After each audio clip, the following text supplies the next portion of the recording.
우리들은 지난 세 번의 시간 동안에 이 흙수저의 인생에 찾아오신 예수님, 또 질그릇 인생, 빈 광주리와 같은 인생에 찾아오신 예수님에 대해서 살펴봤습니다. 그런데 세 번의 설교를 하다 보니 성도님들께서 조금은 의아해하거나 오해하실 수도 있겠다라는 생각을 하게 되었습니다. 뭐냐 하면요, 예수님은 늘 가난한 사람들만 좋아하는 거 아닌가? 그래서 부자들은 전혀 구원받을 기회가 없는 것은 아닌가라고 생각하는 분이 혹시라도 있을까라는 그런 염려가 되었습니다. 예수님은 역차별하는 분이 아니신가? 구원은 아무 조건 없이 은혜로 받는다고 하셨는데, 세 번의 설교를 듣다 보니까 예수님은 가난함의 정도를 보시면서 오시는, 조건을 보고 구원하는 분은 아닌가라고 생각할 수도 있겠다라고 생각했습니다. 그래서 오늘 본문은 부한 인생에 찾아오신 예수님입니다. 부자임에도 불구하고 하나님께서 은혜를 주셔서 그의 삶을 바꾸신 그것들 살펴보고자 합니다. 예수님은 우리의 어떤 환경이나 조건을 보고 찾아오시는 분이 아니십니다. 가난한 자나 부한 자나 할 것 없이 모든 인생은 다 예수님이 필요한 인생입니다. 예수님을 만나야만 새롭게 되고 변화받아 하나님의 형상다운 삶을 살아갈 수 있다고 성경은 말씀합니다. 세상에서 예수님을 모르는 사람들도 있습니다. 그리고 관심 없는 사람들도 있고요. 심지어는 아무 이유 없이 비난하는 사람들도 있습니다. 그러나 어떤 인생도 예수님이 필요하지 않는 인생은 없습니다. 아무리 세상에서 부자라고 할지라도, 부족함이 전혀 없는, 외적으로 전혀 부족함이 없는 삶이라 할지라도 그 인생은 예수님이 꼭 필요한 인생이라고 성경은 말씀합니다. 오늘 삭개오의 말씀을 통해서 성도님들께서 잘 아시지만 이 부자인 삭개오의 삶에 찾아오신 예수님을 통해서 우리 삶에 가진 것들을 조금씩 나누는 그런 삶을 살아가시기 바랍니다. 성경에 예수님을 만나 거듭난 부자들은 그렇게 많지 않습니다. 손에 꼽을 정도입니다. 그 중에 한 명인 삭개오에 대해서 오늘 나누고자 합니다. 아마 잘 아시고 어떤 내용인지는 충분히 아실 것입니다. 1절과 2절을 보면 예수님이 여리고로 들어가실 때 삭개오라는 세리장을 만났습니다. 이 세리장이라고 하면 세리들의 우두머리, 또 총책임자입니다. 로마 제국을 대신해서 이스라엘 백성에게 부당한 세금 징수를 하여서 이 부를 착취한 그런 세리장인 거죠. 그리고 심지어 이 여리고라는 지역은 국경 지역이었습니다.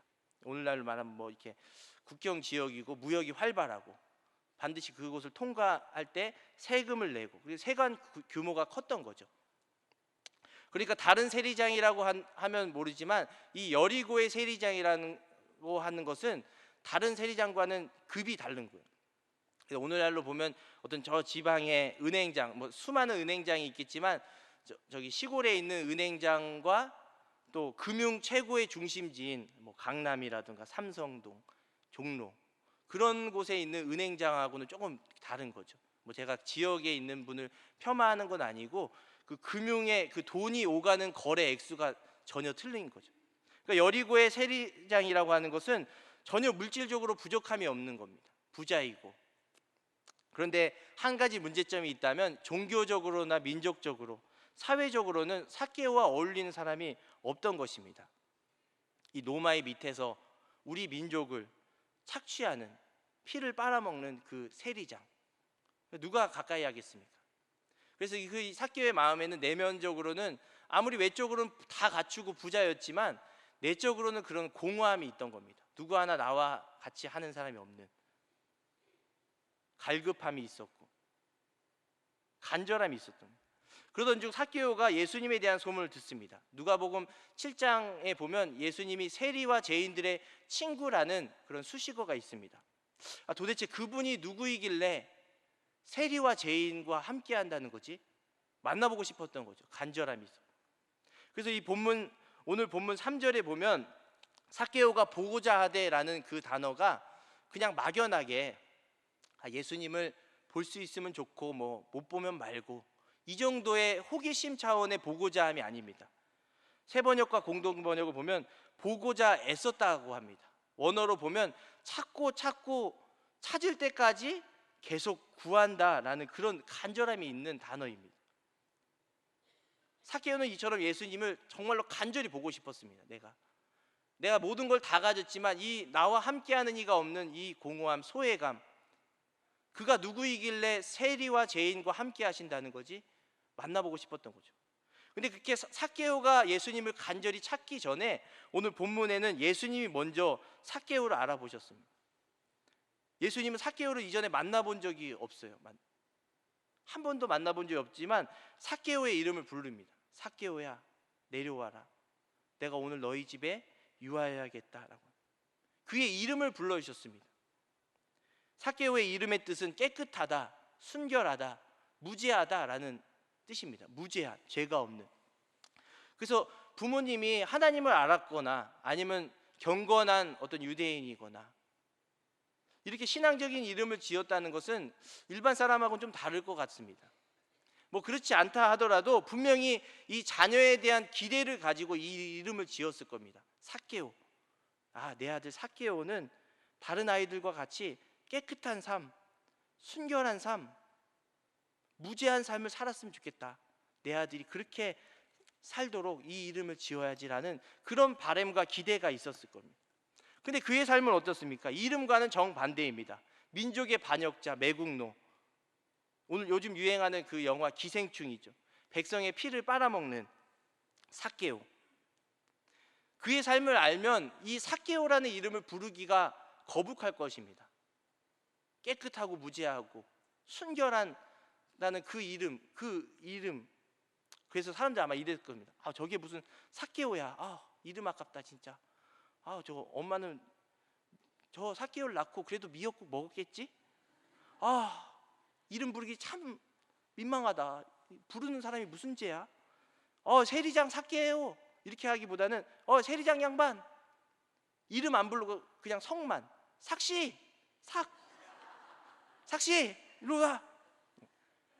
그 삶을 알고는 그 이름을 부르기가 힘든 거죠.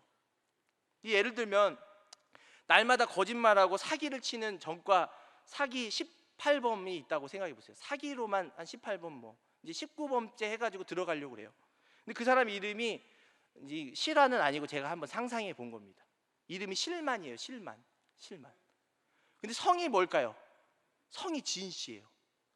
진실만. 그럼 얼마나 그 이름을 부르기가 그렇습니까? 경찰 조사하면서 진실만 씨? 왜 또 사기 쳤어요? 진짜 사기 전과 19범인데 이름이 창피하지도 않으세요? 진실만. 삭개오가 이런 상황이라는 거죠. 두 번째 예화는 수많은 여자들을 거느리고 있습니다. 바람에 바람을 피워도 늘 부족한 난 아직 배고프다. 천하의 바람둥이가 있습니다. 근데 이름이 정남이에요. 어머니가 맨날 아이고 정남아 너 속 언제 차릴래. 근데 성이 뭔지 아십니까? 전국에 900명 정도 있는 홍산 순씨입니다. 순정남. 요즘 간통죄가 없어서 그렇지만 이 순정남 씨가 조강지처를 버려두고 날마다 바람을 피웠는데 간통죄로 들어가서 순정남 씨 진짜 이름값 언제 할 거예요? 아마 이런 사람이 그 이순신과 같은 시대를 살았으면 이순신 장군은 참 멋있잖아요. 명랑해서 전하 아직 신에게는 12척의 배가 남아 있습니다. 딴따다단 딴딴 막 이런. 근데 이 순정남 씨가 고백하는 거예요. 그 시대에 살았으면 아직 신에게는 12첩이 남아 있습니다. 얼마나 웃겨요. 근데 그 이름을 부를 때 그냥 부르진 않을 거예요. 조롱하면서. 사람들이 그 이름을 부르지만 뒤에 가서는 저 진짜 이름값 못하는 바보. 비웃으면서 조롱하면서. 지금 삭개오의 이름을 부를 때 많은 사람들, 모든 사람들이 다 이렇게 불렀다는 거죠. 깨끗하고 순결하고 무지한 삭개오였지만 그의 이름을 부를 때는 앞에서는 삭개오라고 부르지만 뒤에 가서는 조롱하고 저 진짜 이름값도 못하는. 그런데 한 분만 유일하게 조롱하는 투로 말하지 않고 비웃지 않고 그의 이름을 오늘 불러주셨습니다. 바로 주님만이 삭개오의 이름을 진정으로 그 이름을 불러주신 거예요. 야 삭개오야 내가 너의 삶 다 안다. 근데 내가 너의 내면에 있는 그 간절함 갈급함을 안다. 나무에서 내려와라. 내가 너희 집에 함께 하겠다라고 하신 겁니다. 예수님 외에 모든 사람들은 다 손가락질하고 비웃고 저것은 구원받아서는 절대 안 된다는 사람으로 낙인 찍힌 세례였지만, 예수님은 사람들이 보지 않는 그 내면을 보신 겁니다. 그 안에 갈급함, 공허함, 간절함을 보시고 삭개오를 오늘 이름을 진정으로 불러주십니다. 그리고 나서 그 삭개오를 구원하셔서 그의 이름값을 하게 만드십니다. 우리의 삶도 마찬가지지 않습니까? 하나님을 만나기 전에, 예수님을 만나기 전에 하나님을 위해 살아가지 못하였던 삶입니다. 하나님의 형상대로 창조되었다고 성경은 말하던데, 예수님을 만나기 전에 하나님의 형상값을 하지 못하는 그런 죄인된 인간이었습니다. 그러나 하나님께서 우리의 삶에 찾아오시고 예수님께서 우리의 안에 찾아오심으로 말미암아 우리가 하나님의 형상대로 살아갈 수 있는 은혜를 주신 줄로 믿습니다. 가난한 자나 부한 자나 할 것 없이 주님은 한 사람 한 사람 우리의 삶을 찾아오시며 이 이름값을 하게 하시고 하나님의 형상값을 하도록 우리 안에 성령을 보내주시고 계십니다. 그래서 고린도전서 1장 30절에 보면 너희는 하나님으로부터 나서 그리스도 예수 안에 있고 예수는 하나님으로부터 나와서 우리에게 지혜와 의로움과 거룩함과 구원함이 되셨다고 말씀합니다. 선지자에게 필요한 지혜, 왕에게 필요한 의로움, 제사장에게 필요한 거룩함, 그리고 예수님만이 구원함이 되신, 이 예수님 안에 의로움과 지혜와 거룩함과 구원함이 있으셔서 그 삶을 우리 안에 예수님으로 말미암아 살아가게 하신다는 것입니다. 부자가 아무리 모든 것을 가졌다 할지라도 이 예수님을 만나지 못하면 모든 것을 잃어버린 인생입니다. 첫 번째 금요철야 시간에 제가 말씀드렸듯이 우리 존재는 천하보다 더 귀한 존재입니다. 그래서 이 천하의 일부가 내 안에 온다고 해서 우리가 만족할 수 없는 존재라고 말씀드렸습니다. 왜냐하면 내 가치가 그것보다 크기 때문입니다. 천조의 자산이 있는 사람에게 100원 준다고 만족합니까? 아니죠. 천하보다 더 귀하신 예수님이 우리 안에 오셔야만 우리는 만족할 수 있는 겁니다. 이 삭개오 안에 그런 갈급함이 있던 거예요. 내가 평생 쓸 수 있는 돈은 있지만 그러나 이렇게 살아 무엇하나, 나와 함께하는 사람이 아무도 없이 소외감을 가지고 내면적인 공허함을 가지고 그 갈급함을 해결하고자 했던 것입니다. 요즘에도 있는지는 모르겠지만 예전에 그 농림부에서 나오는 정부미라는 쌀이 있죠. 정부미. 혹시 저는 아직 그 세대가 아니긴 한데 들어본 적은 있습니다. 정부미. 그래서 그때 금수저, 흑수저의 판별법은 뭔지 아십니까? 일반민을 먹느냐, 정부민을 먹느냐. 값싸고 질 낮은 정부민을 먹으면 오늘날로 흑수저, 따뜻하게 그냥 윤기 있는 일반미를 먹으면 금수저. 근데 여러분 이런 말 들어보셨습니까? 정부미 창고에 굶어 죽은 생쥐. 말이 되나요? 그 곡식이 넘쳐나는 정부미 창고, 거기에서 굶어 죽은 생쥐가 있다. 처음에는 제가 이런 말 듣고 무슨 김밥 옆구리 터지는 소리인가, 말도 안 되는. 그런데 곰곰이 생각해 보니까, 오늘 말씀을 준비하면서 보니까 그럴 수 있겠더라고요. 곰곰이 생각해 보니까 창고에 수없이 평생 먹을 수 있는 쌀이 넘쳐나도 그걸 누구 하나 같이 먹어줄 생쥐가 없으면 먹는 것이 무슨 소용이 있나. 날마다 곡식 걱정은 안 해도 되는데 날마다 얘기할 사람도 없고 그냥 그 창고 안에서 혼자 외롭게 죽음을 기다리는 그 생쥐. 이렇게 내가 먹어서 무엇하나. 내 삶의 목적이 생명 연장인가? 생명 연장의 꿈. 이게 행복인가? 평생 먹을 수 있는 쌀은 많은데 공허하다. 인간 같으면 아마 평생 먹을 수 있는 어떤 자원이 있다 하더라도 그걸 놓고 딴짓을 할 겁니다. 돈을, 수박이 아니지, 도박, 술, 마약, 성, 각각 중독. 그것이 무슨 말입니까? 그거는, 다른 거는 당연히 내 삶에 있는데 다른 무언가를 이렇게 추구하고자 하는 겁니다. 내 안에 갈급함, 공허한 이 구멍을 메꾸고자 하는 겁니다. 부한 자의 삶이 이런 것 같습니다. 매스컴을 보면 이해 안 되는 기사들이 많아요. 대기업 총수의 자녀들이 막 자살하고 마약으로 구속당하고. 아니 왜 나는 약 먹기 싫은데 그 건강에 아파도 약을 먹기 싫잖아요. 웬만하면 그냥 자연 치유되게 기도하면서 버티잖아요. 그런데 왜 정상인이 그 약을 먹을까? 이해가 안 되죠. 아니 왜 모든 것을 가진 사람이 뭐가 부족하다고 생을 스스로 끊을까? 그런데 외적으로 아무리 모든 것을 가졌다 하더라도 그 내면의 갈급함은 그 소유로 채워지지 않는 것입니다. 그래서 여러분, 인간의 마음에는 하나님만이 채울 수 있는 빈 방이 있습니다. 그 방은 누가 들어와도 안 채워집니다. 하나님만이 들어가셔야만 인간의 삶을 채워주시는 겁니다. 그게 채워지지 않아서 인간은 하나님 외에 다른 것을 계속 채우려 합니다. 지식으로, 명예로, 돈으로, 성으로, 중독으로, 마약으로, 술로, 도박으로. 왜냐하면 그 공간이 채워지지 않는 거예요. 채우고 싶은데 채워지지 않는. 왜냐하면 거기는 누구만 들어올 수 있냐면 하나님만 들어올 수 있는 방이 있기 때문입니다. 그래서 제가 4주 연속으로 부른 찬양이 있습니다. 말씀 전에 불렀던 찬양. 그래서 그 가사를 잘 기억하면서 이제 저는 금요철야 설교가 이제 오늘로써 끝입니다. 근데 돌아가셔서 제 설교는 기억이 안 나더라도 이 찬양을 읊조리면서 또 돌아가셨으면 좋겠습니다. 거기 보면 이렇게 나와 있습니다. 가사가 이 땅에 오직 주밖에 없네. 그 무엇도 나를 채울 수 없네. 주님의 평안 내 안에 있네. 그 누구도 빼앗을 수 없네.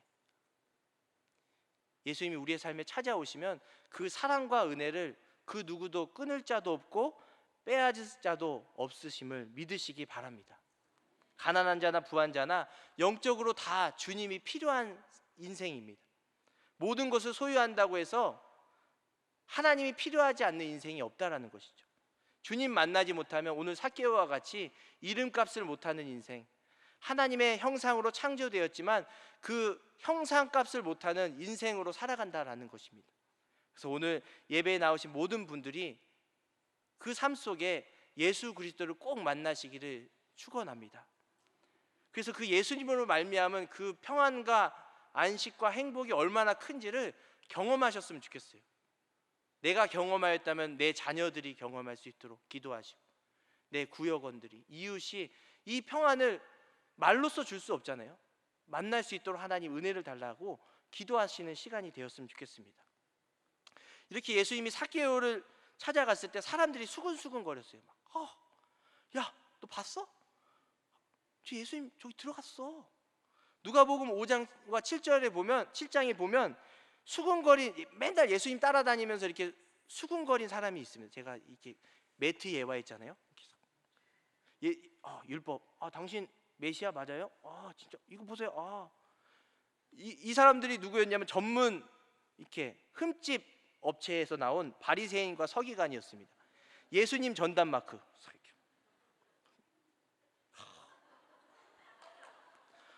예수라고 뭐 죄 없겠어? 파면 뭐 구멍 안 나겠어? 야, 열심히 파자. 그런데 지금 삭개오 집에 예수님이 들어갔을 때 수군거린 사람이 누구였다라고 말씀하죠? 7절에 보면 삭개오 집에 들어갔을 때 수군거린 사람이 뭇사람이라고 합니다. 뭇사람. 세번역 성경과 공동번역을 보면 사람들 모두라고 합니다. 그전에는 예수님이 들어갔을 때 종교적인 이유로 특정인만 이렇게 긁었어요. 율법이 안 맞아, 이거 종교적인 이유로. 근데 지금 삭개오 집에 들어갔더니 모든 사람이 다 싫어한 거예요. 닭살이 돋고. 여기서 수군거리라는 단어가 뭐냐면 이 출애굽한 이스라엘 백성이 광야에서 불평했던 그 단어와 비슷한 단어입니다. 나 애굽으로 돌아갈래. 왜 나를 여기까지? 진짜. 제가 이런 연기 잘하죠? 네. 어디서 들었을 텐데 모르겠습니다. 정확한 건 말씀 안 드리고. 그 정도로 못마땅하게 이렇게 수군거렸던 거예요. 예수님 보고. 진짜 삭개오, 야, 너 봤지? 너 나도 봤어. 예수님 맞아 진짜? 왜냐하면 이해가 돼요. 여러분 너무 이렇게 웃지 마세요. 우리가 삭개오 그 사람들과 저도 거기 있었으면 그렇게 하실 수도 있는 자라는 걸 꼭 염두에 두시고 들으셔야 돼요.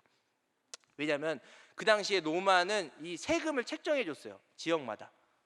그리고 이제 세리장을 세워서 야, 세금은 너희들이 걷어.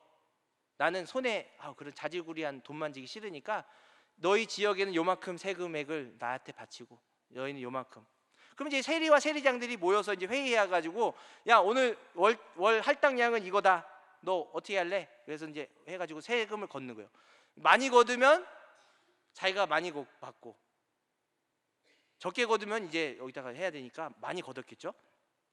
근데 어떤 사람이 이만한 물건의 값을 가져왔을 때, 요만한 세금을 걷었을 때 그걸 다 갖는 게 아니에요. 세리가 요만한 세금을 걷었는데 그거는 일정 부분 로마 제국에 바칠 걸 떼고, 요걸 이제 제가 가진 거죠. 세리장은 요 중에 또 떼고 요거 갖고, 수많은 세리에서 조금씩 보태 가지고 했는데, 오늘 성경에 뭐라 그러죠? 삭개오는 부자.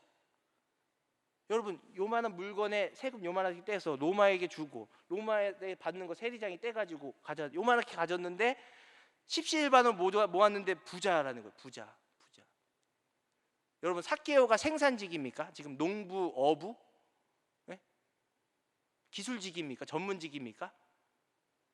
그냥 백성의 돈 해가지고 나눠줘서 자기 소유 삼는 세리잖아요. 세리.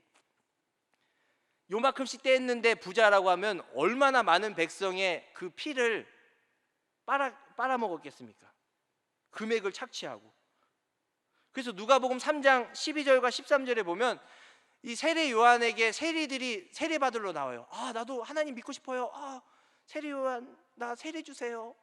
근데 세례 요한이 말하는 게 있어요. 뭐냐 하면 누가복음 3장 12절과 13절에 보면, 세리들도 세례를 받고자 하여 와서 이르되, 선생이여 우리는 무엇을 하리이까 하매 이르되, 부가된 것 외에는 거두지 말라.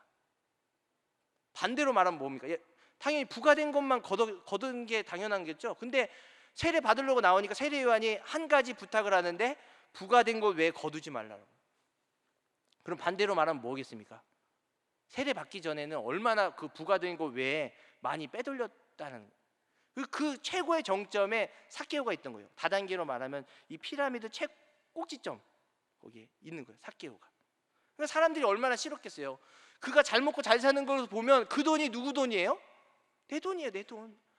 내 물건 세금 떼가지고 저거 잘 살고 호의호식하고, 아, 예수님 저 돈 그냥 확 불살았으면 좋겠는데 그 집에 들어간대.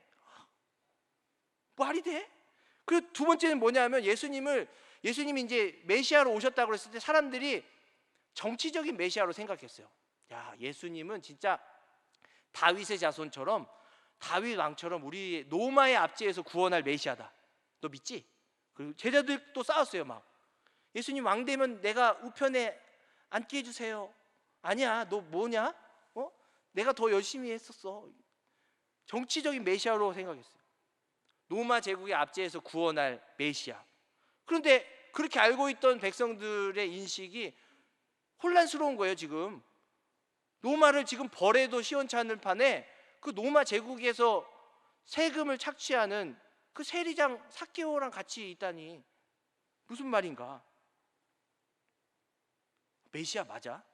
아니 저렇게, 아니 뭐야, 저 로마의 압제에서 구원하는 거 맞아? 어떻게 하는 거야 지금? 아니, 앞에 18장의 부자 청년은 굉장히 예수님 전재산 팔라고 그래가지고 부담 줘가지고 가뜩이나 전도 안 되는 시대에 부자 청년 교회도 못 오게 그냥 그 문 앞에서 세 가족 인사하는데 재산 팔라고 그래가지고는 내쫓이고는 지금 최악의 반역자 삭개오랑 그 집에 잔대. 이렇게 생각했던 겁니다, 사람들이. 그런데 여러분, 가난한다고 해서 주님 없이 저절로 구원되는 것이 아니고, 부자라고 해서 당연히 구원 못 받는 것이 아닙니다. 사람들이 생각했어요. 저 삭개오만큼은 내 눈에 흙이 들어와도 구원해서는 안 된다. 근데 예수님은 그 겉모습을 본 게 아니라 그 마음 내면을 보신 것이죠. 그래서 10절에는 예수님께서 이렇게 말씀하십니다. 나는 잃어버린 자를 찾아 구원하려 하신다라고. 사람들은 혼란스러울 것입니다. 아니, 저 다 가진 사람이 뭐가 잃어버렸다는 거야? 근데 아까도 말씀드렸듯이 모든 것을 가져도 예수님을 만나지 못한 인생은 영적으로는 모든 것을 잃어버린 인생입니다. 아무리 우리가 가진 것이 없어도 예수님만 우리의 삶에 있으면 모든 것을 가진 부유한 인생인 줄 믿습니다. 우리의 삶의 조건이 어떠하든 환경이 어떠하든 그 삶 안에 예수님이 찾아오신 것이 최고의 가치이고 은혜입니다. 그래서 우리는 꼭 이 말씀 속에 예수 그리스도를 만나고 예수님의 음성을 들어야 하는 것입니다.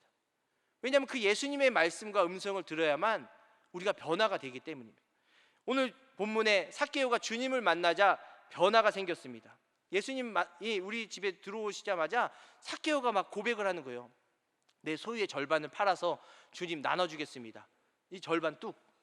그리고 그 절반에 토색한 것, 빼앗은 것이 있으면 4배나 내가 갖겠습니다 라고 합니다.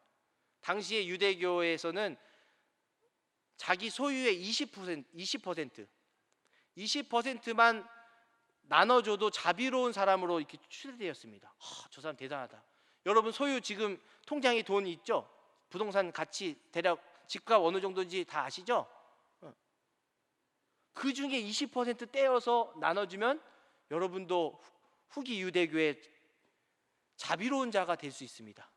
여러분 하시겠습니까? 네? 전세가 안 팔려서 저도 몇 달 전에 겨우 전세금 그냥 싹싹 빌어가지고 받았는데 거기에 20% 떼서 주라고 그러면 쉽지 않아요. 쉽지 않아요. 제정신 가지고는 술에 술을 먹고 물에 물을 먹고 알았어 이렇게 해야 제가 술 마신다는 게 아니라 보통 제정신으로 그렇게 하기 쉽지 않다는 거죠. 이 삭개오가 왜 그랬겠습니까? 하나님의 은혜를 받았어요. 율법에 정한 최고치는 20%였습니다. 근데 지금 삭개오가 몇 프로 준다고 그래요? 절반이면 50%. 제정신으로 한 게 아니죠. 이게.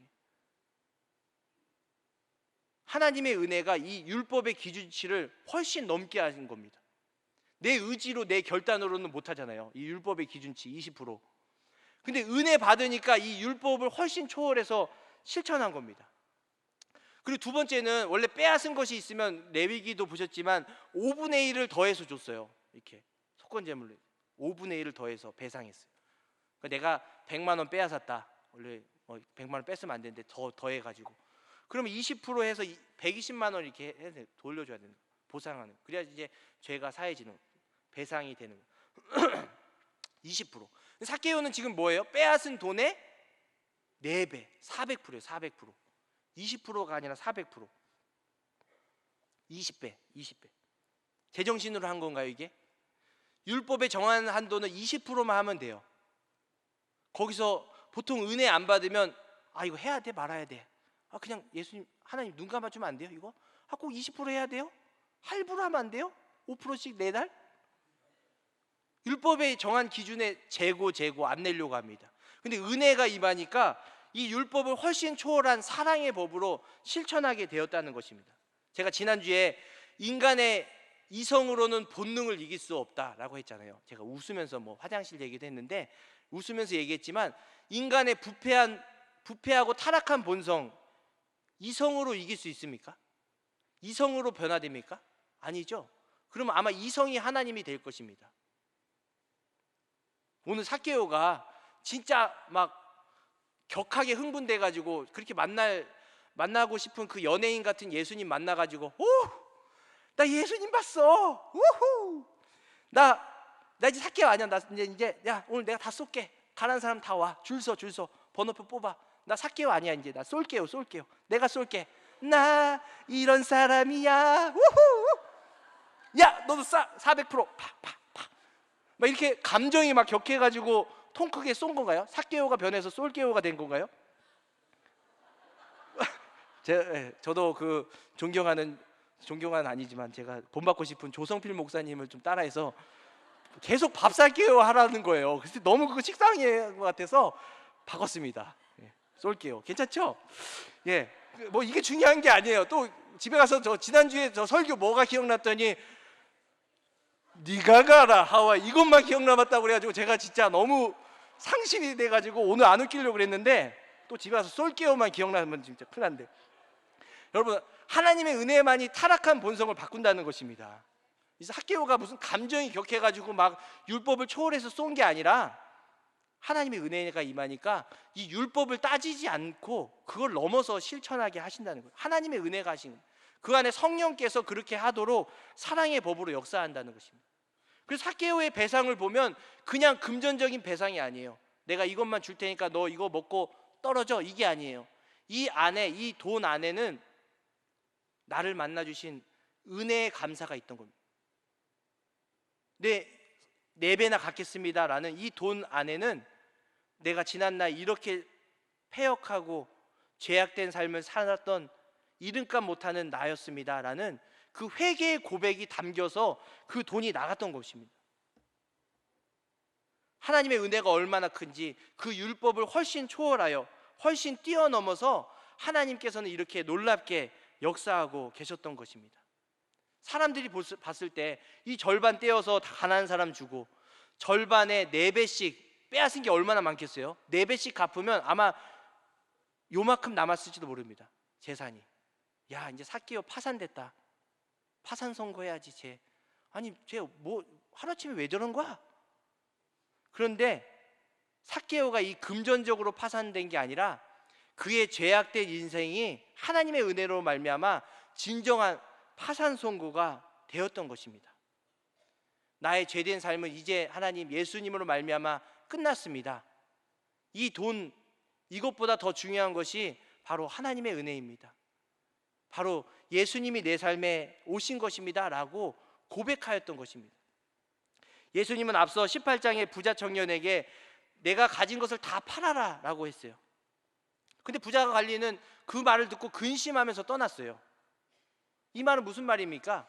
그 부자 청년 안에 있던 이성적인 생각, 그것이 이 율법의 기준을 뛰어넘지 못했던 것입니다. 근데 오늘 예수님은 삭개오에게 야, 너 재산 다 팔아, 나눠주면 내가 너 구원할게, 이게 아니었어요. 재산 팔라는 말 한마디도 안 했어요. 그 안에 내면적인 갈급함을 보시고 내가 너의 삶에, 내가 너의 마음속에 찾아가겠다라는 그 음성을 듣고 나니까 삭개오가 변화되었던 것입니다. 재산 팔라고 안 해도 그 은혜가 감격하여서 나의 죄를 회개하고 은혜에 감격하여서 주님을 따르기로 하였던 것입니다. 여러분, 하나님의 은혜를 경험한 자만이 이러한 율법, 하나님의 명령을 초월하여 역사하는 줄 믿습니다. 내가 하나님 율법을 지켜야 되나 말아야 되나 재면서 최대한 안 하려고, 최대한 적게 하려고 따지는 것이 아니라 은혜 받으면 감사함과 기쁨으로 넘치도록 하는 것입니다. 여러분, 부자분들이 교회 일 돕고 헌금하고 하는 거 뭐 물질이 남아서 하는 건가요?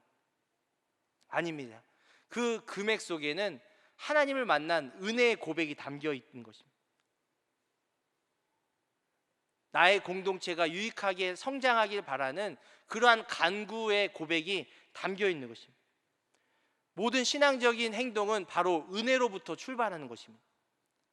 만약 부자인 분들이 헌금을 냈는데 이러한 은혜의 고백이 담겨 있지 않으면 분명히 그것은 자기 의로부터 출발한 행동입니다. 분명합니다. 은혜이냐 자기 의냐 분명합니다. 우리가 어떤 행동을 할 때 봉사를 하고 헌신을 하고 심지어 기도를 많이 한다 할지라도 그것이 은혜로부터 나오는 것이냐 아니면 나의 의, 내 욕심으로부터 나오는 것이냐, 두 가지입니다. 그래서 여러분들은 교회 일을 할 때 그 자체로만 누가 더 많이 하느냐, 너가 열정이 많냐 내가 많냐 이걸 따지지 마시고 나의 행동이 진짜 은혜의 감격으로부터 나왔는지를 살펴보셨으면 좋겠습니다. 많은 사람들은 사자로 끝나는 직업을 좋아합니다. 의사, 검사, 판사. 그래서 내 딸은 사자를 가진 사람을 만났으면 좋겠다라는 바람들도 있을 겁니다. 저도 3살, 4살 된 딸을 위해서 지금부터 배우자를 위해서 기도합니다. 근데 이제 하나님 정말로 좋은 사위 만나기 위해서 이게 아니라 사람들 앞에 막 과시하려는 그 사위가 아니라 하나님 앞에 떳떳한 하나님 이 사위를 보세요. 얼마나 좋습니까? 제 딸 저 닮아서 성격 이상해요. 억제성 기질이 있어서 뭐 억지로 시키면 막 발악해요. 근데 이 사위가 막 품는 거예요. 그런 사람이 기도하고 있는데 여러분 사자 끝난 직업 좋아하는데 저도 신대원 오기 전에 사자 가진 직업을 3년 정도 일했습니다. 근데 그 사자 가진 직업은 사람들이 별로 안 좋아하더라고요. 잡상인 출입금지. 이 직업도 포함. 뭔지 아시나요? 보험 설계사. 그것도 사자로 끝나는 직업인데 안 좋아하더라고요. 소개팅에서 몇 번 떨어지고 저희 집사람이 저를 구원했습니다. 모태솔로였는데 첫사랑인 제 아내와 결혼했습니다. 여러분, 천국에는 의사가 필요 없습니다. 왜냐하면 그곳에는 고통과 눈물이 없기 때문에. 검사 판사도 필요 없어요. 왜냐하면 그곳에는 하나님이 친히 공의의 심판을 하시기 때문입니다. 형사도 필요 없습니다. 죄와 사단이 없기 때문에. 보험 설계사도 필요 없습니다. 이미 죽음의 문턱을 넘게 하는 온전한 생명, 참 생명을 얻었기 때문입니다. 여러분, 목사, 장로, 권사 직분도 천국에 가면 소용없습니다. 천국에 가서도 목사 그쪽에 금요철야 있습니다. 천국에서 이렇게 해가지고 목사 거기 설교하고, 아닙니다. 천국 가면 다 하나님 앞에 동일한 성도입니다. 형제 자매입니다. 하나님께서 이전에 세상에 살 때 목사로서, 장로로서, 권사로서 삶을 기억할 수는 있습니다. 그러나 그곳에서 그 역할을 하는 것이 아닙니다. 그러나 죽음의 문턱을 넘고 역사하는 직분은 오직 유일한 거룩한 성도라는 직분뿐입니다. 천국에 가서는 모두가 다 하나님 앞에 거룩한 성도인 거예요. 성도이냐 아니냐. 그래서 시편 16편 3절에 보면 땅에 있는 성도들은 존귀한 자들이니 나의 모든 즐거움이 그들에게 있도다 라고 말씀합니다. 오늘 본문 9절 말씀 보면 삭개오가 오늘 내 집에 구원이 임하였다라고 했을 때, 너도 아브라함 자손이라고 했을 때 그 말에 감격한 거예요. 오늘날로 말하면 너도 성도 삭개오다라고. 아무리 부한 세리장을 하더라도 그 세리장이라는 직업이 죽음의 문턱을 넘지 못한다. 그러나 너는 아브라함의 자손 성도 삭개오다. 이거는 죽음을 뛰어넘어 하나님이 기억하는 삶이다라는 것입니다. 이것에 감격하여서 소유를 드린 겁니다. 여러분, 저도 부목사 오상원이기 전에 성도 오상원. 여러분의 삶은 어떻습니까? 내가 제사함 받아 하나님의 자녀된 성도의 감격과 감사가 어느 정도입니까? 혹여라도 내 믿음 정도, 내 열정, 내 헌신 정도면 당연히 성도가 돼야 되는 거 아니야? 라고 생각하는 분들 혹시 계시셨나요? 성도라는 직분보다는 더 높은 직분이 나에게 걸맞는데 라는 생각을 혹여라도 하신 분이 계십니다. 그러나 그 이전에 나 같은 자도 받아주셔서 하나님의 자녀 삼고 성도 되게 하신 그 하나님의 은혜를 먼저 돌아보셨으면 좋겠습니다. 많은 사람들은 이 세리장 삭개오만큼은 저주받아야 된다라고 생각했습니다. 차라리 18장에 부자 청년이 구원받아야 된다라고 생각했습니다. 어쩌면 우리도 마찬가지입니다. 사도행전 7장에 보면 스데반과 사울 중에 여러분 누구를 살리고 싶습니까?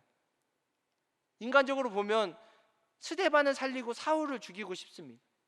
내가 하나님이면, 내가 스데반이 내 가족이라고 그러면 사울의 멱살을 잡아 죽였을지도 모릅니다. 내동댕이 치고. 너가 감히 내 가족 스데반을 죽여? 여러분이라면 안 그러겠습니까? 저만 그런가요? 그런데 제가 곰곰이 생각해 보니까 아마 저 같은 하나님이라면, 그런 하나님이라면 그 하나님은 모든 죄인을 저주하고 죽음에 몰게 하는 하나님일 것입니다. 그리고 유일하게 한 분만 살리는 하나님, 의로우신 예수님만 살리는 하나님이 되실 것입니다. 그러나 우리가 믿는 하나님 아버지는 결코 그러한 분이 아닙니다. 오늘 하나님은 잃어버린 자를 찾아 구원하러 오신 그 예수님이십니다. 아무 조건 없이 예수님을 내어주심으로 말미암아 죄인된 우리들의 인생을 구원하여 거룩한 성도라는 직분을 먼저 허락하여 주신 줄로 믿습니다. 사단은 끊임없이 우리를 공격합니다. 하나님, 저 녀석은 이런 죄가 있는데 아니 왜 예수님을 내어주십니까? 하나님, 이것 보세요. 저 사람은 율법에 이런 죄가 있습니다.